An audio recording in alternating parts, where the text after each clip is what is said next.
नमस्कार मंडळी, मी पुष्पा तुमचं आपल्या पुष्पा प्रशांत यूट्यूब चॅनलवर मनापासून स्वागत करते। गेल्या बऱ्याच दिवसात आपला व्हिडिओ आला नव्हता काही कारणास्तव, त्याबद्दल सर्वात आधी मी तुमची मनापासून माफी मागते।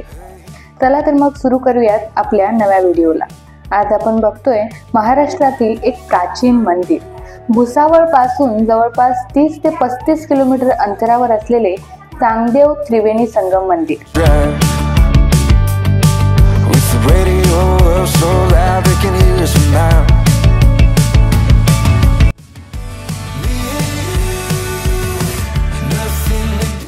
या मंदिराचे नामकरण संत चांगदेवाच्या नावावरून झालेले आहे।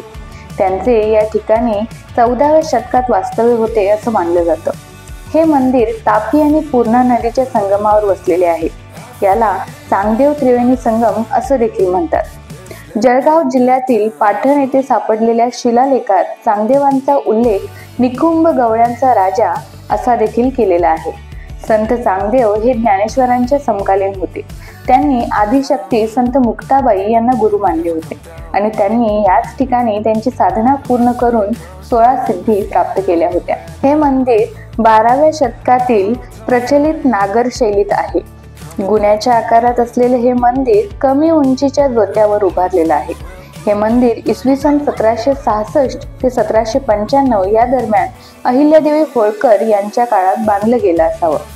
या मंदिराचे विभाजन गर्भगृह, अंतराळ आणि मंडप असे 3 भागात केलेले आहे। गर्भगृह आयताकृती आकाराचे असून हे आयताकृती कोरलेल्या दगडांपासूनच बनलेले आहे। दगडांवरती अतिशय लोभक घडवणूक आहे।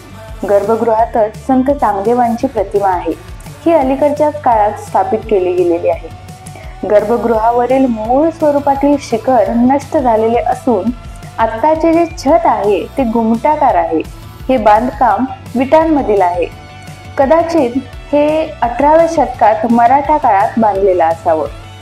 अंतराळ चौकोनी आकाराचा असून मंडपावरील छत नष्ट झालेलं आहे। त्याच्या 3 बाजूंनी प्रशस्त प्रवेशद्वार आहे।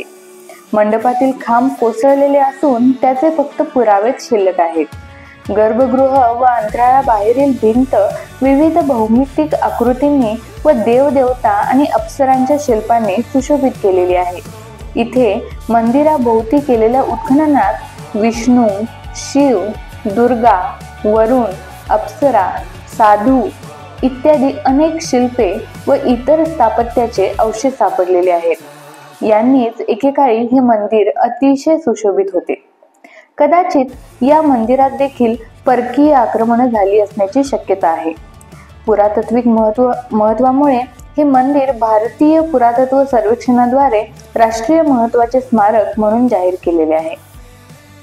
तुम्हाला जर हे मंदिर आवडले असेल तर नक्की एकदा या मंदिराला भेट द्या।